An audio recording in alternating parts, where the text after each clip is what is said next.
Hi everyone, this is Olivia Alasso Patience, the founder of unedited and Sankara Pan-African Library. I am just here at Sankara and overwhelmed. In front of me is a beautiful gift from the University of Waterloo, but we wouldn't have got this without Taylor and Ola. Thank you so much for putting this together. This is amazing. This is a dream come true. And today I'm honored and privileged to be sitting with my brother Christopher. He came here last year, 2022, and he saw Sankara for the first time, and he felt he was home, and he believed in this dream and said, this just can't stop here. There's something that we can do beyond that. And they came together with Ola and put together this amazing Sankofa project, a donation project, and we are very happy to let you know that it's working. It's working because we have already received, the first batch of books. The others will be coming. And so, but before we even talk about this whole project, I'd love my brother to introduce himself to you, to the world, to the community, to each and everybody. First of all, my sister, thank you so much.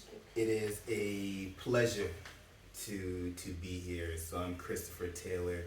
I'm the Associate Vice President of Equity and Anti-Racism at the University of Waterloo. I'm also an assistant professor in the Department of History. And as you mentioned, and I came here last year, and there's Ola, so I have to give, again, full thanks to Ola.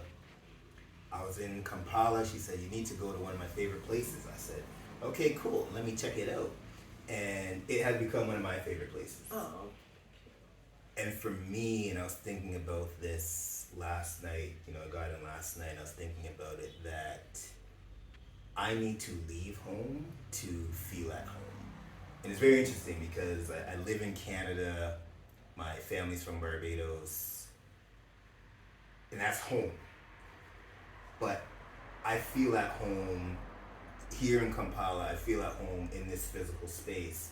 And for me, this is what I really see what we can do together. And one thing that really bothers me about this historical and present day and contemporary way of the West, North America, these institutions, these universities, we always want to come here and take something.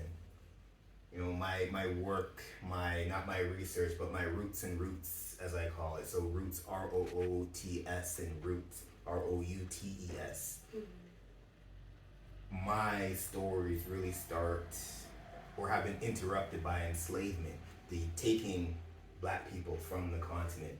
And in our present world, we're taking resources, we're taking people, or institutions are taking students. And this is just a small gesture. It's not saying we give back, because we don't need to give back anything, right? It's how can we work together and truly understand Black liberation. That Black liberation isn't just something that happens in Uganda or in Canada or United States or Barbados. It's a global movement. And folks, we've known this for all the books you have here. Everyone talks about this. We need to come together as a people. And I see this as a small thing that we're doing, is coming together as a people. Yeah. So we're here to support. I'm here to learn from you. I'm here to learn from the library. I'm here to learn from Kampala. And this is what we want to do together. Wow, thank you so much, Chris. We just appreciate this moment.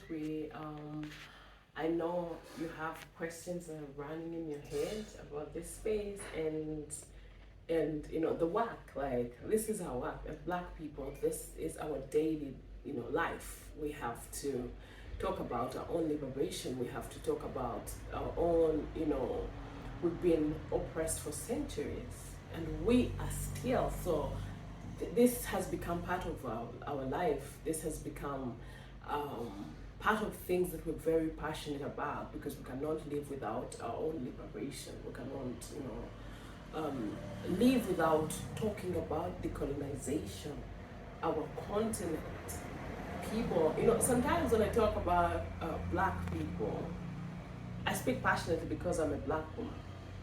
And some people feel offended, like, oh, you really talk about Black people so much. But for centuries, Black people have not had this chance. Yeah.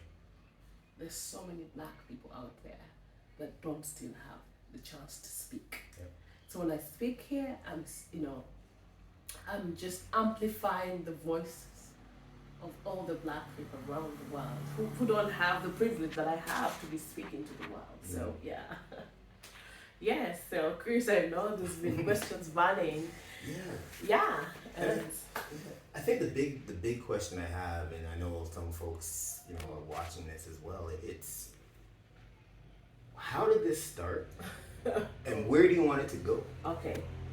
So the start is really interesting. So I always tell people that Sankara Pan-African Library is a baby of no white savior. So about 5 years ago, I come from the beautiful town of Jinja. It is in the eastern part of Uganda. It is the home of the River Nile, and it is a place that white people love so much to live in. And so I worked in different NGOs. I'm a social worker by profession.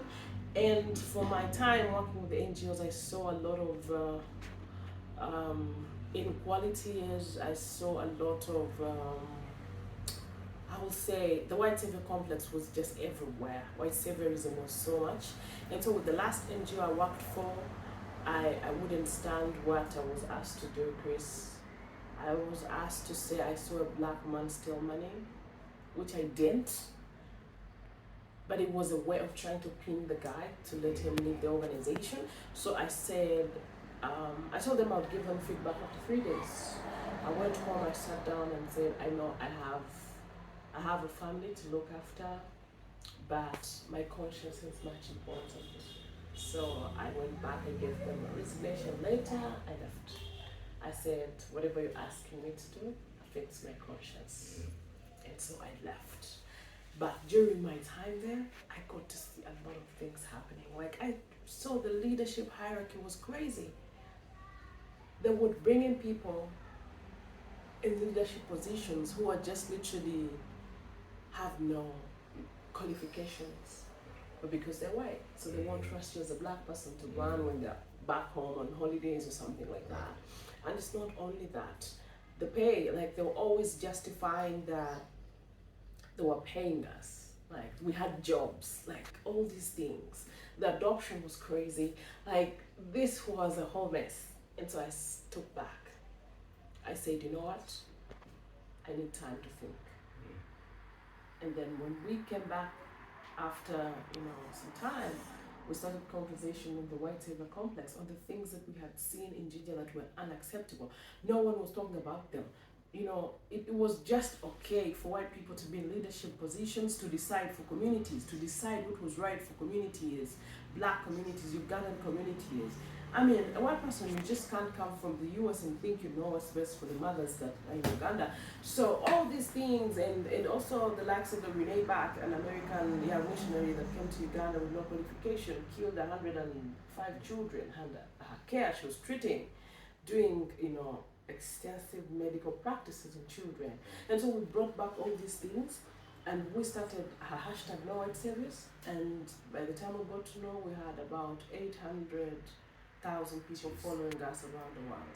And so we said, how do we help our community? Because we are, talking about advocating online, but people on the ground still need to understand what this means. How do we bring this to, reality?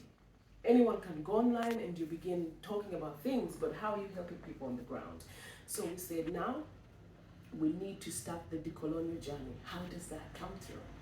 And the idea pops up. I say, you know what, if we open up a library where people can get free access, this place is free of access, Christopher, people don't pay any money to come here. We cannot be talking about people's liberation and then we talk about being costly. It doesn't make sense. So we started saying the library would be an amazing. I said, okay, the library. But we need books that are going to liberate the minds of our people. We don't need books that are going to enslave them again. So we want books written by black people from all over the world. And it's not that we're discriminating white writers. No, it's for our liberation. No one is going to give you the education you need to liberate you. So we said our own people have been through this. They're still going through this. So we are in the best positions to know what's good for ourselves at this point. And so we came up with the Sankara Pan-African Library in Uganda. It is very unique. It has all these books that have been, banned in the United States. Toni Morrison, James Baldwin. There's so many. We said this is their home. They can have a home here.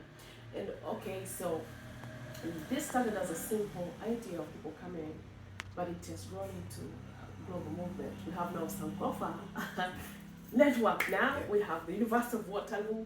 I don't know what is coming our way now. If we are working together in this strong partnership, we're going to get so many other people that are going to come. And so my big vision for this place is to see a Pan-African school one day. A Sankara Pan-African school, that is my vision. Because that's the only way we're going to continue with what we started. I'm not going to be here forever. Christopher is not going to be here forever. But if this school is there, the kids, everyone from around the world, we want this to be a center, of people reconnecting with their roots. And that's the big vision that I see for this place. That's what I live for. That's the passion. That is what I care about. I just want this to become a stronghold, of Pan-Africans on the continent. That's my dream, Christopher. And for me, it's, my final thought on this, it's, I'm going to commit to you, I'm going to commit to everyone watching here that I am all in. Oh, thank you. I'm not going to call myself a professor and educator. I want to be a learner too. So I'm committed to being the first. I'm going to say the first. I'm going to be the first learner.